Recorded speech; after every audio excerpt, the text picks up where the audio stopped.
Hello students, welcome to Global Online. This is Ankita Sood. So NEP 2020 already हम लोगों ने previous part में पढ़ा था, जिसमें हमने देखा था कि ये पॉलिसी कब बनी है, क्यों बनी है, क्या क्या इसकी रिकमेंडेशंस हैं।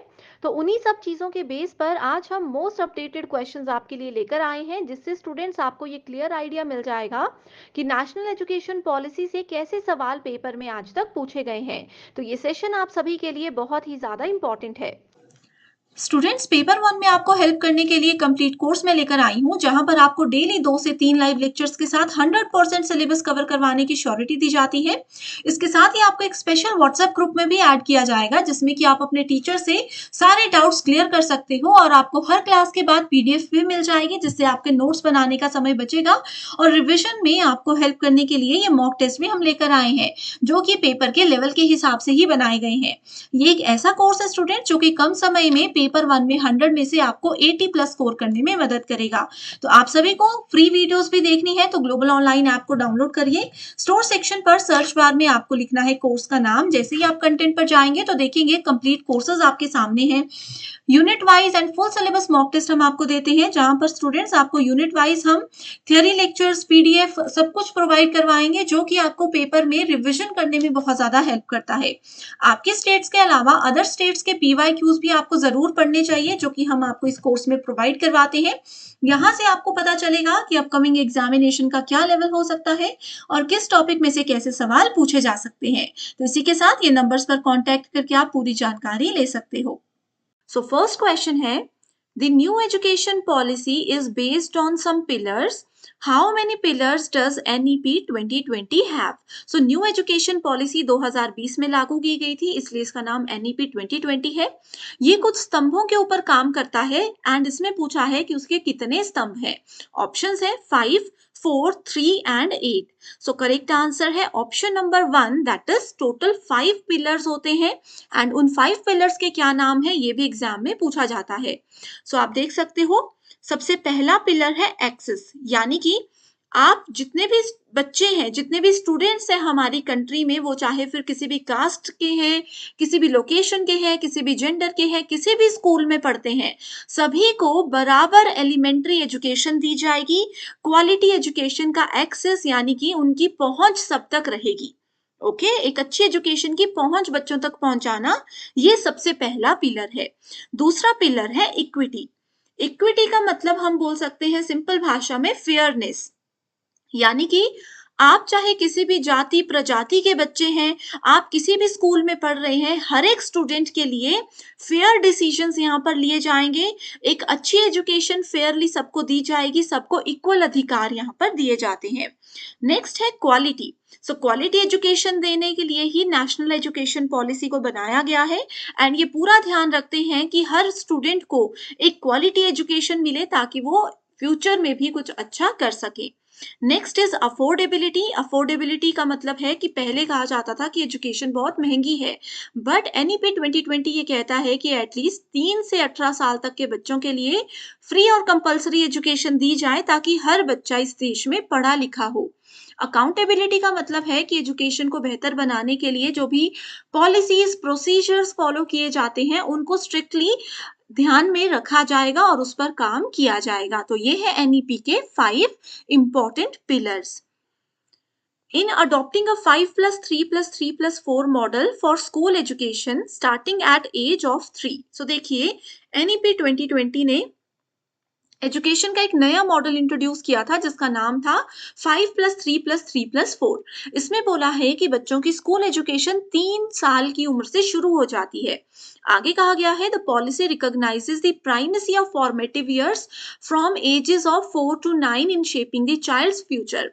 साथ ही यहाँ पर ये बोला है कि ये पॉलिसी इस चीज पर ध्यान देती है कि बच्चों की जो फॉर्मेटिव ईयर्स की एज है, मतलब बच्चों का फ्यूचर बनाना, क्या वो सीखेंगे, क्या वो आगे करेंगे, उसके लिए 4 से लेकर के 9 साल की उम्र सबसे सही होती है। अब देखो, अगर इस क्वेश्चन को अच्छे से देखोगे आप, तो इसी में इसका आंसर लिखा है। वो कैसे? आप लोगों को सबसे पहले ये पता होना चाहिए कि 5+3+3+4 जो मॉडल है वो क्या है। तो 5 इयर्स इसमें फाउंडेशनल स्टेज होते हैं, जिसमें 3 साल से लेकर के 8 साल के बच्चों को इंक्लूड किया जाता है। उसके बाद ये वाला जो 3 है, ये आता है आपका प्रेपरेटरी स्टेज, जिसमें 8 साल से लेकर 11 साल के बच्चे होते हैं। अगला है मिडिल स्टेज, जिसमें 11 से 14 साल के बच्चे होते हैं, ये वाला 3 है।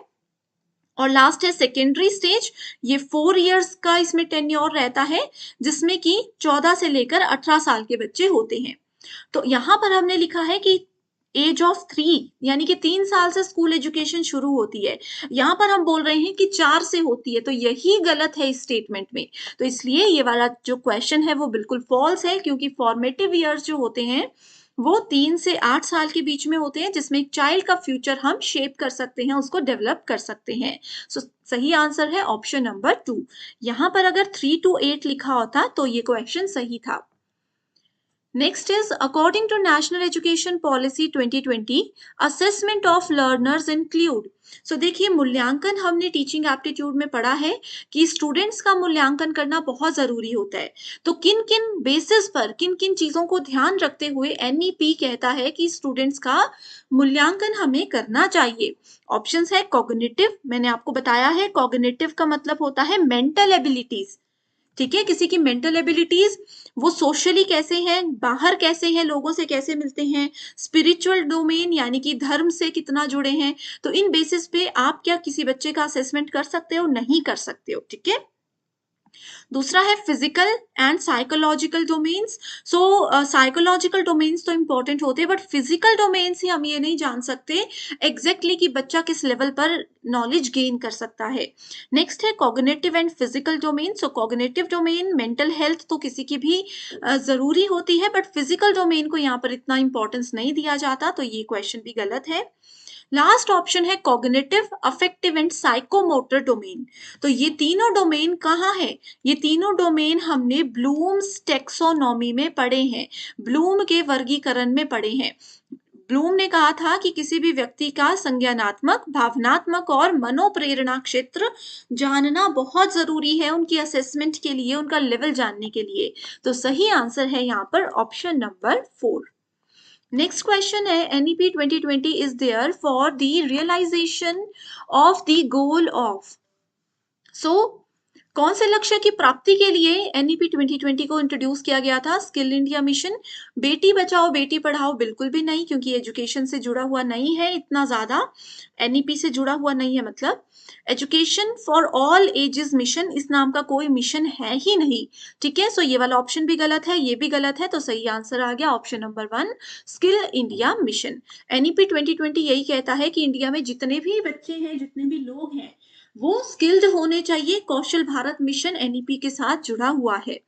Next is which of the following type of courses have been emphasized to be introduced as per NEP 2020। तो कौन से कोर्सेज को यहाँ पर NEP 2020 के अंदर इंट्रोड्यूस किया गया था? मूक नहीं, क्योंकि ये स्वयं से जुड़ा हुआ है। नेक्स्ट है value based courses, current affairs courses या फिर एबिलिटी एनहांसमेंट कोर्सेज। तो एक यहाँ पर स्टूडेंट्स, पहले मैं आपको एक होमवर्क क्वेश्चन देना चाहती हूँ, वो ये है कि बताइए मूक की फुल फॉर्म क्या है? एग्जाम में बहुत बार आती है। ठीक है, एंड अगर आपको ये सेशन भी पसंद आ रहे हैं तो मुझे कमेंट करके बताते रहिए, ताकि मैं इसी तरीके से आपके लिए टॉपिक वाइज इंपॉर्टेंट क्वेश्चंस लाती रहूं। सो इसका करेक्ट आंसर है वैल्यू बेस्ड कोर्सेज। क्यों? क्योंकि देखिए, वैल्यू बेस्ड कोर्सेज एनईपी में इसलिए इंट्रोड्यूस किया गया है क्योंकि ये बोलता है कि एक तो ये स्टूडेंट सेंटर्ड अप्रोच है, यानी कि स्टूडेंट किस लेवल पर पढ़ना चाहते हैं, कैसे पढ़ना चाहते हैं, किस तरीके से उनको पढ़ना अच्छा लगता है, जल्दी समझ आता है, वो सब चीजें स्टूडेंट्स डिसाइड कर सकते हैं एनईपी के जरिए। मल्टी डिसिप्लिनरी का मतलब है कि मल्टीपल फॉर्मेटिंग में यहाँ पर काम किया जाता है। Okay, so value based courses है कि ऐसे नहीं रट्टा मारकर बच्चों को पढ़ाया जा रहा है, यहाँ पर सपोर्टिव एंड इंक्लूसिव एनवायरनमेंट बनाया गया है ताकि बच्चे अच्छे से पढ़ें, उनकी एजुकेशन के साथ साथ उनकी अपनी भी डेवलपमेंट हो सके।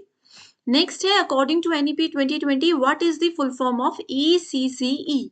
बहुत इंपॉर्टेंट क्वेश्चन है, बहुत ज्यादा इंपॉर्टेंट है। सो ईसीसीई की फुल फॉर्म है early childhood care and education. ECCE हमें यही बोलता है कि जितना जल्दी आप एक बच्चे की केयर और उनकी एजुकेशन पर ध्यान देने लग जाओगे, उतना ज्यादा उनके मेंटल डेवलपमेंट के चांसेस बढ़ जाते हैं, उतना ज्यादा एक बच्चे का कॉग्निटिव डेवलपमेंट होता है। ओके, सो यहाँ पर इसीलिए एनईपी ने यही early childhood care and education को ध्यान में रखते हुए ही 3 to 6 ईयर्स जो है वो प्राइमरी बेसिस पर एजुकेशन शुरू करने के लिए कहा है। Next question, as per NEP 2020, which of the following is correct about continuous professional development of school teacher? So एक स्कूल टीचर की प्रोफेशनली डेवलपमेंट होना कंटिन्यू रहना चाहिए। ऐसा नहीं है कि आपने एक बार पढ़ाई कर ली, बीएड कर लिया, ये वो कोई भी कोर्स कर लिया, एग्जाम क्वालिफाई कर लिया और हो गया।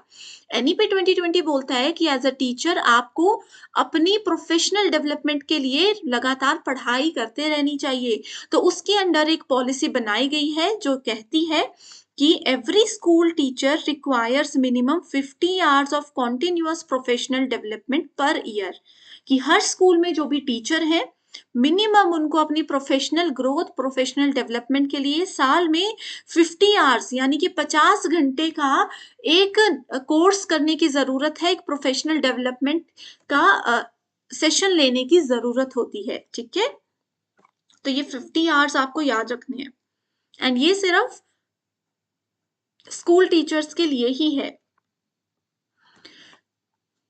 ठीक है, ये कैसे हो सकता है? टीचर्स को वर्कशॉप्स में भेजा जाता है, कॉन्फ्रेंसेस में, ऑनलाइन कोर्सेज उनको दिए जाते हैं ताकि उनकी प्रोफेशनल डेवलपमेंट होती रहे कि लेटेस्ट क्या चल रहा है, क्या क्या एजुकेशन में इम्प्रूवमेंट हो रही है, ये सब एक टीचर को भी पता लगता रहे, तभी वो एक बच्चे को, एक क्लास को अच्छे से पढ़ा पाएंगे अगर टीचर अपने आप भी अपडेटेड रहेंगे। तो ये बहुत ज़्यादा ज़रूरी है। Next is select pedagogical practices to enhance experimental learning in EVS according to NEP 2020. So, NEP 2020 के हिसाब से EVS के क्या क्या कॉन्सेप्ट है ये हमने पढ़े थे ऑलरेडी। स्टूडेंट्स, ये NEP 2020 के क्वेश्चंस का पार्ट 2 है। पार्ट 1 अगर अभी तक आपने नहीं देखा है तो मुझे एक बार कमेंट कर दीजिए, मैं वहीं पर आपके साथ पार्ट 1 का लिंक शेयर कर दूंगी। तो ये बोलता है कि फोकसिंग ऑन की concept of EVS, NEP EVS के की कॉन्सेप्ट्स पर फोकस करता है। Integrating of arts in pedagogy of EVS and integration of story telling in teaching of EVS. So correct answer है बी एंड सी बोथ। ठीक है, EVS के की कॉन्सेप्ट्स पर ये फोकस नहीं करता है। नेक्स्ट है, what is the key emphasis on the NEP 2020 regarding pedagogical structure for early childhood education. So early childhood education वही है 3 से 6 साल वाला कॉन्सेप्ट। देखिए हर क्वेश्चन में वही आ रहा है। तो इसमें कहा है कि एनईपी 2020 किसी के पेडागोजिकल स्ट्रक्चर से रिलेटेड किन किन चीजों पर ध्यान देता है, उसका मुख्य जोर किन चीजों पर है। करेक्ट आंसर है play based and activity based learning approaches. NEP 2020 के हिसाब से और जनरली भी अगर हम देखें तो जितना ज्यादा एक 3 साल से 6 साल का बच्चा गेम्स के थ्रू, खेलते खेलते या फिर देख कर किसी चीज को समझता है, उतना ज्यादा वो लिख कर या पढ़ कर नहीं समझ पाते हैं। अब आप लोगों ने देखा होगा, आप अपने ही स्कूल में देख लीजिए, कई बच्चे सरकारी स्कूल से भी पढ़े होंगे, कई प्राइवेट स्कूल से भी पढ़े होंगे। तो गवर्नमेंट स्कूल्स में भी अभी लगभग जो आंगनबाड़ी और फर्स्ट सेकंड क्लास तक के बच्चे हैं उन लोगों को एक्टिविटीज के थ्रू सिखाया जाता है। उनको 1 2 3 4 रट्टा नहीं मारा जाता जैसे हमें सिखाया जाता था, उनको वो गेम्स के थ्रू सिखाया जाता है। सिंबल्स उनको प्लास्टिक के या बड़े बड़े से खिलौने दिए होते हैं उसके थ्रू सिखाया जाता है। तो यही बोला गया है कि अर्ली चाइल्डहुड एजुकेशन के लिए क्या जरूरी है।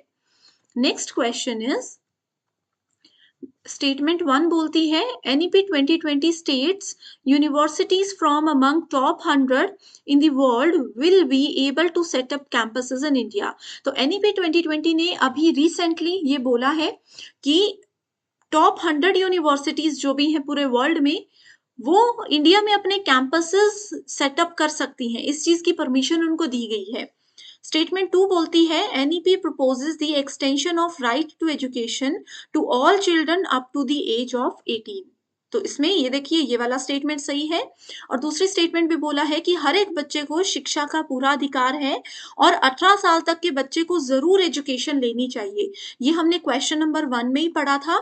5+3+3+4 वाला जो फंडा मैंने आपको बताया वो यही था कि 3 साल से लेकर 18 साल के बच्चों के लिए एजुकेशन का प्लान एनईपी 2020 के अंदर है। तो दोनों स्टेटमेंट्स क्या हैं, बिल्कुल सही है एंड ये एग्जाम में बहुत बार एज इट इज पूछी गई हैं। According to NEP 2020, India will be promoted as a global study destination, providing premium education at affordable cost, thereby helping to restore its role as what?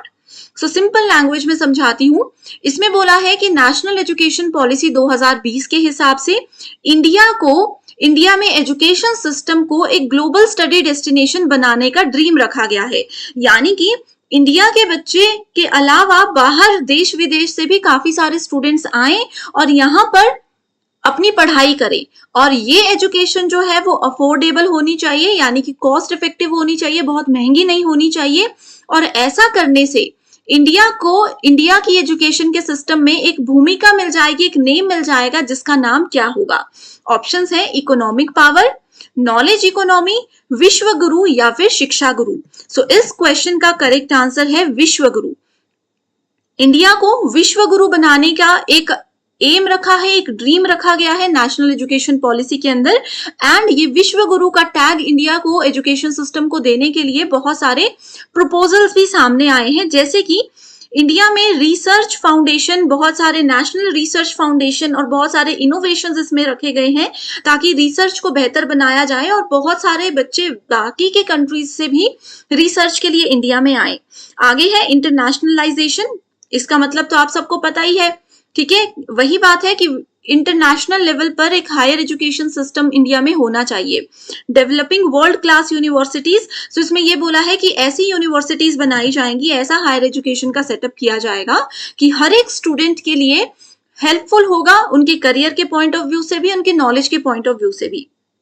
बहुत से बच्चों को स्कॉलरशिप और फाइनेंशियल हेल्प की जाएगी ताकि वो इंडिया में आए। स्कॉलरशिप मिलेगी तो बहुत से बच्चे विदेश से पढ़ने आएंगे, जिससे ऑटोमेटिकली हमारा एजुकेशन सिस्टम बेहतर हो जाएगा, ठीक है। कंड्यूसिव एनवायरनमेंट बनाया जाएगा, एक ऐसा एनवायरनमेंट बनाया जाएगा फॉरेन स्टूडेंट्स के लिए ताकि उनको सेफ्टी भी लगे और उनको फायदा भी हो यहाँ पर एजुकेशन लेने का। तो ये सारे पर्पस हैं जो कि एग्जाम के लिए बहुत इंपॉर्टेंट है। According to National Education Policy 2020, the first vertical of Higher Education Commission of India, that is HECI, will be the what? So देखो स्टूडेंट्स, आप लोगों ने यूजीसी का नाम तो सुना ही है, यूनिवर्सिटी ग्रांट कमीशन।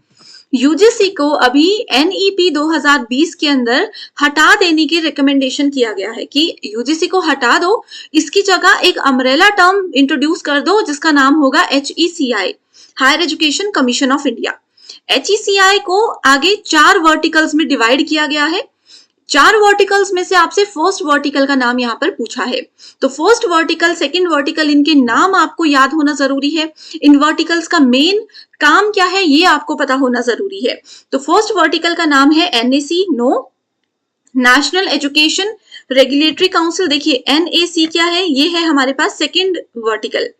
NHERC ये है फर्स्ट वर्टिकल, ठीक है। GEC है फोर्थ वर्टिकल और HEGC है थर्ड वर्टिकल। तो ये 4 आपको याद रखने हैं। तो करेक्ट आंसर क्या है? Option number 2। देखो सबसे पहले किसी भी चीज को जब हम स्टार्ट करते हैं तो वो क्या होता है? रेगुलेट करना। तो यहां से याद रखेंगे कि सबसे पहले स्टार्ट करना है मतलब रेगुलेट करना है, तो नेशनल एजुकेशन रेगुलेटरी काउंसिल सबसे पहले आ जाएगा, ठीक है। ये बोलता है बेसिकली कि रिसर्च से रिलेटेड या जो भी हमारा एजुकेशन सिस्टम है उसको बेहतर बनाने के लिए स्टार्टिंग में हमें क्या क्या काम करने चाहिए। एक बात और पेपर में इस पॉइंट से पूछी जाती है, NHERC के अंदर बेसिकली जो हायर एजुकेशन सेक्टर है, ठीक है, प्राइमरी एजुकेशन है, हायर एजुकेशन है, उस पर ध्यान दिया जाता है। एंड इसमें मेडिकल जो स्टडी है, मेडिकल के जो कोर्सेज है उनको इंक्लूड नहीं किया गया है, ठीक है। सो आप ऐसे याद रखिए कि टीचर एजुकेशन को इंक्लूड किया गया है NHERC के अंदर, लेकिन मेडिकल और लीगल एजुकेशन को इंक्लूड नहीं किया गया है। वैसे ही अगर हम लोग NAC की बात करें तो ये क्या करता है, जितने भी हायर एजुकेशनल इंस्टीट्यूशंस हैं उनको एक्रीडिएशन देने का काम करता है। इसका दूसरा नाम मेटा एक्रीडिएटिंग बॉडी भी है, मेटा एक्रीडिएटिंग बॉडी भी इसका दूसरा नाम है। तीसरा है HEGC ग्रांट देता है, ये क्या करता है, फंडिंग और फाइनेंसिंग से रिलेटेड काम करता है। पेपर में एज इट इज ये आया था, ठीक है। और GEC अपने आप में एक बहुत बड़ा टॉपिक है, इसके अंदर बहुत सारी चीजें आती हैं, बहुत सारे काउंसिल्स आते हैं, तो इसको हम एक सेपरेट वीडियो में पढ़ेंगे। और अगर आपने वो अभी तक नहीं देखी है वीडियो, ऑलरेडी भी मैं थ्योरी करवा चुकी हूँ, नहीं देखी तो मुझे कमेंट करके बता दो कि HECI वीडियो नहीं देखी है, तो मैं आपको लिंक प्रोवाइड करवा दूंगी, ठीक है। ये वही एक्सप्लेनेशन है जो अभी हमने डिस्कस की। Which of the following are recommendations of NEP 2020 for improving the quality of higher education in India? So NEP 2020 ने क्या क्या सिफारिशें रखी थी, क्या क्या सिफारिशें, क्या क्या रिकमेंडेशंस इसके अंदर थी, ताकि हायर एजुकेशन जो है इंडिया में उसको बढ़ावा दिया जा सके। पहला तो ये था कि नेशनल रिसर्च फाउंडेशन, बिल्कुल सही, रिसर्च और इनोवेशन को इंप्रूव करने के लिए इसको इंट्रोड्यूस किया गया था।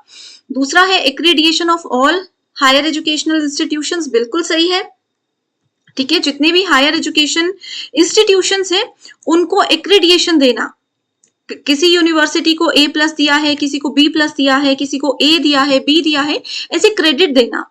Integration of vocational education into main stream education, आपको पता है कि वोकेशनल एजुकेशन पर, व्यावसायिक शिक्षा पर बहुत ध्यान दिया जा रहा है, ताकि एम्प्लॉयमेंट में स्टूडेंट्स को हेल्प हो, नौकरी लेने में बच्चों को हेल्प हो, क्योंकि वोकेशनल एजुकेशन बेसिकली स्किल्स पे काम करवाती है ना। सो ये बोला है कि बाकी के जो कोर्सेज रहते हैं, बेसिक कोर्सेज जो हमारा मेन स्ट्रीम एजुकेशन है, उसमें वोकेशनल एजुकेशन को इंक्लूड करना बिल्कुल सही है। आगे है establishment of national higher education qualification framework, ये आपका जो 4th वर्टिकल था GEC हमने पढ़ा, उसके अंदर आता है, ठीक है। इसका सिंपली NHEQF आप बोलते हो, और NHEQF अकेला काम नहीं करता, इसके साथ GEC के अंदर NSQF भी काम करता है, that is national skill qualification framework. तो चारों ऑप्शंस बिल्कुल सही हैं, that is option number 4 is the correct option, ठीक है। ये देख सकते हो एक्सप्लेनेशन, जो मैंने बताया वही चीजें एज इट इज लिखी है। स्टूडेंट्स, अगर आपको ये सेशन पसंद आ रहा है और आप चाहते हो कि मैं कंटिन्यू करूं, ऐसे ही इंपॉर्टेंट टॉपिक वाइज MCQs लेकर आऊं, PYQs लेकर आऊं, तो मुझे कमेंट करके टॉपिक का नाम बता दीजिए, ताकि मैं उस पर फोकस करूं और जल्दी से जल्दी वो टॉपिक को कवर कर लूं। इसके साथ ही कंटिन्यू करना चाहते हो, और ये सेशन आपको कैसा लगा, तो मुझे मोटिवेट करने के लिए भी जरूर कमेंट करिएगा, ताकि मैं कंटिन्यू रखूं चीजों को। एंड ये जितने भी आज के क्वेश्चंस आप देख रहे हो, ये NEP 2020 के UGC नेट पेपर 1 के और सेट में आए सारे प्रीवियस ईयर क्वेश्चंस हैं, और इसके इर्द गिर्द ही हमेशा प्रश्न आते हैं, इसके अलावा कुछ नहीं आता, ठीक है। As per NEP 2020, gross enrollment ratio GER is sought to be achieved to the extent of 50% by what year? So देखो यहाँ पर बोला है हायर एजुकेशन में ग्रॉस एनरोलमेंट रेशियो 50% तक होना चाहिए, ये टारगेट कब अचीव करना है? तो ये टारगेट 2035 में अचीव करना है। तो स्टूडेंट्स, अभी एक बहुत इंपॉर्टेंट पॉइंट आप लोगों को बताने वाली हूँ। कुछ और भी ग्रॉस एनरोलमेंट रेशियो के टारगेट्स होते हैं, जैसे कि 50% टारगेट अभी हमने बताया कि 2035 तक अचीव करना है, ये बेसिकली वोकेशनल एजुकेशन के लिए है, ठीक है। वैसे ही प्री स्कूल, ठीक है, और सेकेंडरी स्कूल में कम से कम 100%, कम से कम नहीं, प्री स्कूल और सेकेंडरी स्कूल में 100% बच्चों का एडमिशन होना चाहिए, ये टारगेट 2030 में पूरा करना है। GER का यही मतलब होता है कि अगर मान लीजिए इंडिया में 100 लोग हैं, तो 100 के 100 बच्चे प्राइमरी स्कूल में एनरोल होने चाहिए, 100% एडमिशन होना चाहिए 2030 तक की, हर बच्चा एटलीस्ट प्राइमरी और सेकेंडरी एजुकेशन ले, ये इसका रीजन है। और वोकेशनल एजुकेशन में कम से कम 50% बच्चा 2035 तक एनरोल होना चाहिए, ये हमारा टारगेट है। इसके अलावा कुछ टारगेट्स और हैं, ठीक है, कुछ टारगेट्स और हैं, जैसे कि हायर एजुकेशन में 2040 तक 3000 से ज्यादा बच्चा एनरोल होना चाहिए पर ईयर। इसके अलावा एक टारगेट और है कि 50%, अच्छा ये वाला तो हमने पढ़ लिया, और टारगेट क्या है, 2024 तक जितने भी हायर एजुकेशन इंस्टीट्यूशंस हैं वो सब मल्टी डिसिप्लिनरी बन जाने चाहिए। इसके अलावा 2030 तक के लिए एक और टारगेट है कि जो 4 ईयर के इंटीग्रेटेड टीचिंग प्रोग्राम है, जैसे बीएड जैसे जो टीचिंग प्रोग्राम्स होते हैं वो सब भी मल्टी डिसिप्लिनरी हो जाने चाहिए, कि मल्टीपल ऑप्शंस उसमें होने चाहिए बच्चों के लिए, स्टूडेंट्स के लिए या टीचर्स के लिए। ठीक है, सो ये कुछ टारगेट्स हैं जो कि एग्जाम के लिए बहुत इंपॉर्टेंट है। नेक्स्ट यही चीजें हमने यहाँ पर लिखी है। According to NEP 2020, more higher educational institutions shall be established and developed in underserved regions to ensure full what? Simple सी चीज है, ये पूछा है कि NEP 2020 के हायर एजुकेशन इंस्टीट्यूट के 3 इंपॉर्टेंट पॉइंट्स क्या हैं, तो वो है एसेस, इक्विटी और इंक्लूजन। इसमें अंडरसर्व्ड रीजन का मतलब है कि ऐसे एरिया के लोग जहां पर एजुकेशन सिस्टम बेहतर नहीं है, जहां पर एजुकेशन अभी तक नहीं पहुंची है, तो वहां पर बच्चों को पहुंच हम लोगों ने प्रोवाइड करवानी है। इक्विटी मतलब सबके लिए बराबर एजुकेशन होगी, और इंक्लूसिव का मतलब होता है समावेशन होना। ओके, तो ये 3 पॉइंट्स आपको याद रखने हैं। What are the principles identified by NEP 2020 document for higher educational changes? एक चीज और बता दो स्टूडेंट, जैसे हर एक क्वेश्चन के आगे आपको एक्सप्लेनेशन मिल रही है, ये जो मैंने कंप्लीट कोर्स में आपको 5000 एमसीक्यूज की अभी बात की थी, उस एमसीक्यूज में से ही मैंने ये क्वेश्चंस उठाए हैं। तो देखो हर एक क्वेश्चन के आंसर के साथ आपको एक्सप्लेनेशन मिल रही है, तो ये 5000 क्वेश्चंस में भी आपको ऐसा ही कंटेंट हम प्रोवाइड करवा रहे हैं। तो अगर आपका रीनेट एग्जाम है, कंप्लीट कोर्स नहीं लेना चाहते हो, तो सिर्फ 5000 क्वेश्चन पीडीएफ ले लो, आंसर्स एक्सप्लेनेशन मिल जाएगी। इंग्लिश में फिलहाल ये रेडी है, हिंदी के लिए थोड़ा सा समय लगेगा, लेकिन एग्जाम से पहले हो जाएगा। तो आप लोग क्या करिए, ये गिवन नंबर्स हैं, इन पर कांटेक्ट कर लीजिए व्हाट्सएप के थ्रू, और ये 5000 पीडीएफ की पूरी इंफॉर्मेशन आपको मिल जाएगी। What are the principles identified by NEP 2020? Document for higher educational changes, बहुत इंपॉर्टेंट क्वेश्चन है। हायर एजुकेशन से रिलेटेड क्या क्या प्रिंसिपल्स हैं एनईपी के अंदर?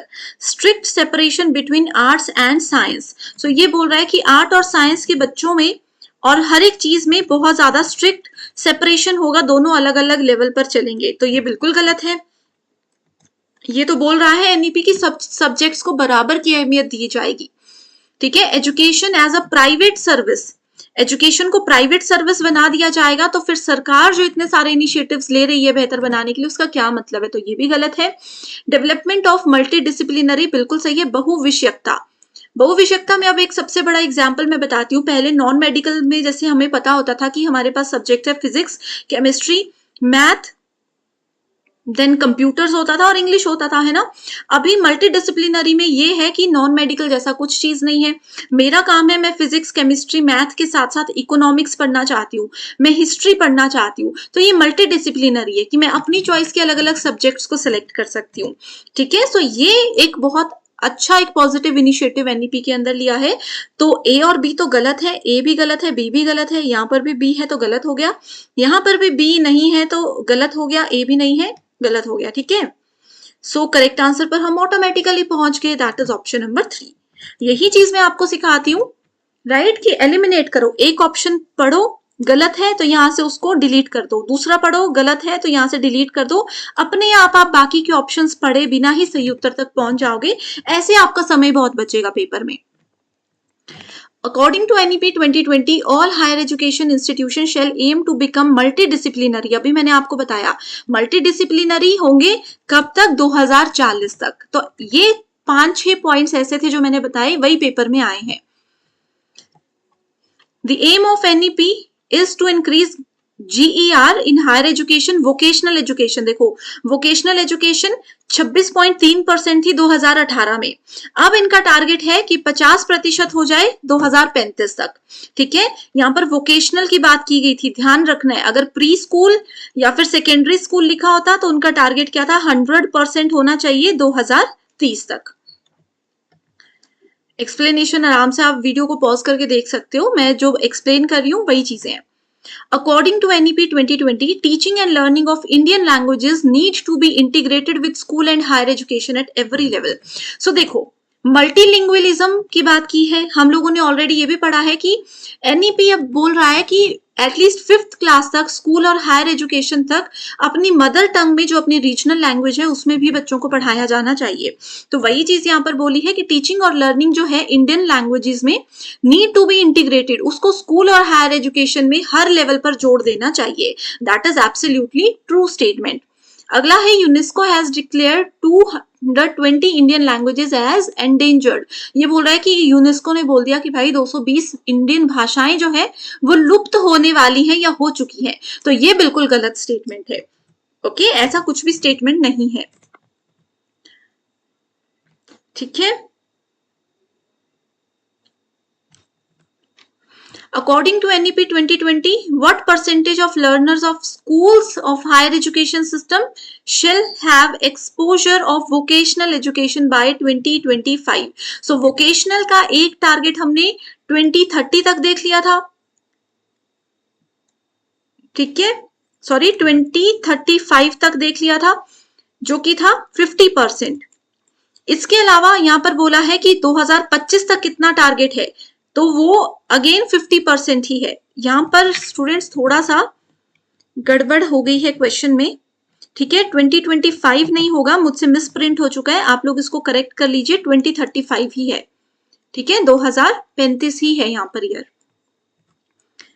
Next is find out the names of ancient Indian universities whose names are mentioned in NEP 2020। अब देखो हायर एजुकेशन में हमने प्राचीन भारतीय यूनिवर्सिटीज का नाम पढ़ा था, नालंदा पढ़ी है हमने, तक्षशिला पढ़ी है, मिथिला, वल्लभी, विक्रमशिला, ये सब पढ़ी है। इसमें इंपॉर्टेंट ये है कि NEP के अंदर कौन कौन सी यूनिवर्सिटीज के बारे में बात की है। तो इसके अंदर नालंदा की बात की गई है, तक्षशिला की भी बात की गई है, ठीक है, मिथिला की नहीं की गई है बात, वल्लभी और विक्रमशिला। तो करेक्ट आंसर क्या है, ऑप्शन नंबर 3। आपको यह भी पता होना चाहिए कि नालंदा यूनिवर्सिटी क्यों फेमस थी, मिथिला यूनिवर्सिटी क्यों फेमस थी। जैसे कि मिथिला यूनिवर्सिटी में आपका तर्क शास्त्र, लॉजिक शास्त्र पढ़ाया जाता था। तक्षशिला जो है वो ओल्डेस्ट यूनिवर्सिटी है जो कि अपना मेडिकल साइंस के लिए बहुत फेमस थी। नालंदा एक ऐसी यूनिवर्सिटी है जहां पर पहली एक ऐसी रेजिडेंशियल यूनिवर्सिटी है, हॉस्टल फैसिलिटी जहां पर दी जाती थी। विक्रमशिला यूनिवर्सिटी तांत्रिक विद्या के लिए बहुत ज्यादा फेमस थी। इसको याद रखने के ट्रिक्स भी मैं बहुत बार आपको बता चुकी हूँ, वो वीडियो भी नहीं देखी है तो मुझे कमेंट कर दो कि मैम एंशिएंट यूनिवर्सिटीज का लिंक दे दीजिए, ठीक है। अगर देख ली है तो बहुत अच्छी बात है। ओके, पसंद आ रही है स्टूडेंट्स वीडियो तो मुझे जरूर मोटिवेट करने के लिए कमेंट करना, ताकि मुझे पता लगे कि पढ़ाया हुआ समझ आ रहा है, पढ़ाया हुआ इंपॉर्टेंट तो है ही, ठीक है। By what year all higher education institutions shall aim to become multidisciplinary? वही चीजें आ गई, मल्टीडिसिप्लिनरी कब तक बनेगा। देखो अभी तक का ये हमारा 3rd या 4th क्वेश्चन है जिसमें एज इट इज वही चीजें पूछी है, बस पूछने का तरीका अलग है। सो 2040 मल्टीडिसिप्लिनरी हायर एजुकेशन 2040 में होगा। ये अभी मैंने आपको 2 बार क्वेश्चन बताए, तो अब आप लोगों को और चीजें क्लियर होंगी कि सेम क्वेश्चन अलग वे में पूछे जा रहे हैं। अभी अगर एक question fill in the blanks में आया है, अभी जितने भी ये ईयर बताए मैंने, GER आपको बताए, ये अभी आपको फिल इन द ब्लैंक्स में दिख रहे हैं। हो सकता है अपकमिंग एग्जाम में ये मैच द फॉलोइंग में आ जाए। ओके, अकॉर्डिंग टू NEP ये देखिए स्कूल एजुकेशन और हायर एजुकेशन को वोकेशनल यहाँ पर बोला है टर्म, तो 50% आ गई। ये रिपीटेड क्वेश्चन है, अगेन यहाँ पर 2035 होगा, ठीक है। प्रिंटिंग मिस्टेक हो चुकी है, थोड़ी सी टाइपिंग मिस्टेक हो चुकी है मुझसे, आप देख लेना। As per NEP 2020 National Educational Technology Forum, very important, NETF will have following functions. So National Educational Technology Forum सबसे पहले बताती हूँ क्या करता है। तो ये बोल रहा है कि हमारा जो एजुकेशन सिस्टम है उसमें रिसर्च को बेहतर बनाने के लिए या एजुकेशन को बेहतर बनाने के लिए कैसे अपडेटेड टेक्नोलॉजी को यूज किया जाना चाहिए। Okay, provide independent evidence-based advice to central and state government agencies in technology-based interventions. बिल्कुल सही है, ये एक ऐसा फोरम है जो कि सेंट्रल और स्टेट गवर्नमेंट एजेंसीज को बताता है कि एजुकेशन को बेहतर बनाने के लिए टेक्नोलॉजी को कैसे इस्तेमाल किया जाना चाहिए और कैसे अच्छे लेवल पर इस्तेमाल किया जा सकता है, ठीक है। आगे आ जाता है तो फर्स्ट ऑप्शन तो बिल्कुल सही है, जिसकी वजह से ये हमारा गलत हो गया क्योंकि यहाँ पर A नहीं लिखा है। आगे है articulate new direction for research and innovation. अब टेक्नोलॉजी हमने पहले ही पढ़ा है रिसर्च में कि टेक्नोलॉजी को रिसर्च को बेहतर बनाने के लिए बहुत सारे इनिशिएटिव्स लिए सरकार ने, शोध गंगा, शोध गंगोत्री, प्लेजरिज्म को डिटेक्ट करने के लिए हर साल नए से नए एप्लीकेशंस गवर्नमेंट लॉन्च करती है ना।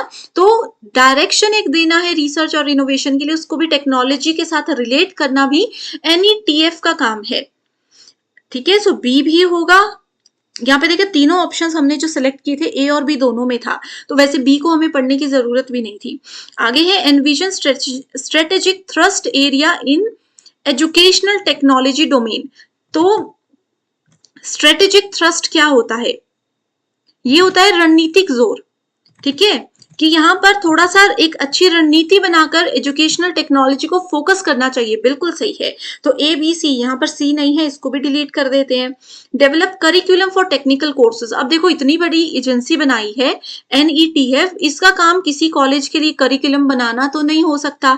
NEP का ये थोड़ी ना काम है कि वो करिकुलम बनाएगा, तो ये बिल्कुल गलत है। ठीक है, intellectual and institutional capacity. Intellectual और इंस्टीट्यूशनल कैपेसिटी एक पॉजिटिव टर्म है जो कि NEP कर रहा है। ठीक है, सो A, B, C and E is the correct option.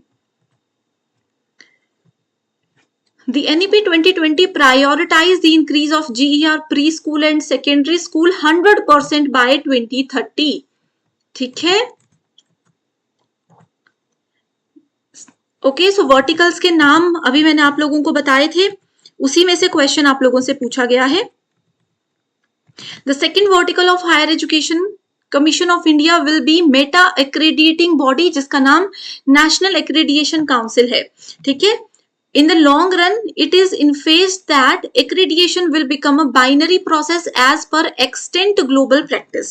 so ये वाला एक कीवर्ड आपको याद रखना है कि जो फोर्थ वर्टिकल है, ठीक है, जो फोर्थ वर्टिकल है फोर्थ वर्टिकल है GEC, इसका एक कीवर्ड है बाइनरी प्रोसेस, कि एजुकेशन एक बाइनरी प्रोसेस है। ओके, सो इस क्वेश्चन का आंसर मैं आप लोगों को तो नहीं बताने वाली हूं। सो ये रहा आपके लिए होमवर्क क्वेश्चन 1। मुझे बस मैं इतना हेल्प कर देती हूँ कि स्टेटमेंट 2 जो है वो ट्रू है। अब मुझे स्टेटमेंट 1 सही है या गलत है ये बताकर बताइए इनमें से कौन सा उत्तर सही होगा। तो ये रहा होमवर्क क्वेश्चन 1, इसका आंसर मुझे कॉमेंट करके बताइएगा। नहीं पता चल रहा है तो भी बता देना कि मैम आंसर नहीं पता, ताकि मैं आपको रिप्लाई कर सकूं। ठीक है, चलिए फिर इसी के अलावा next question, according to NEP 2020 which of the following will not be the function of NETF? so keyword envision strategic thrust हमने अभी पढ़ा, देखो सेम क्वेश्चन है, तरीका अलग है ना। To build intellectual and institutional, ये मैंने आपको बताया था, इंटेलेक्चुअल जो है प्रोसेस को बिल्ड करना एक पॉजिटिव टर्म है जो इसके अंदर आती है। To provide grants for setting up educational technology center in central government institutions। so grants provide करवाना इस वर्टिकल का काम नहीं है, इसका काम बिल्कुल भी नहीं है। न्यू डायरेक्शन देना रिसर्च और इनोवेशन के लिए, ये भी हमने पढ़ा था। ओके, तो नॉट पूछा है, इस वजह से करेक्ट आंसर क्या होगा? Option number 3। तो ये कुछ ऐसे क्वेश्चंस है स्टूडेंट्स, ओवरऑल 2021 से लेकर के 2023 के बीच में NEP के जितने भी क्वेश्चंस थे वो हमने 3 पार्ट्स में डिस्कस कर लिए हैं। पार्ट 1 में मैंने आप लोगों को, लेक्चर 1 में सबसे पहले मैंने आप लोगों को NEP की थ्योरी और बेसिक कॉन्सेप्ट्स पढ़ाए थे। पार्ट 2 में हमने बेसिक MCQs पढ़े थे, ठीक है, रिवीजन ताकि आपकी अच्छे से हो जाए। और ये था पार्ट 3 जिसमें स्टूडेंट्स मोस्ट अपडेटेड क्वेश्चंस है, आजकल का क्या लेवल है पेपर का उसके हिसाब से क्वेश्चंस है। तो अगर प्रीवियस 2 पार्ट्स भी नहीं पढ़े हैं तो जल्दी से ग्लोबल ऑनलाइन ऐप को डाउनलोड करिए।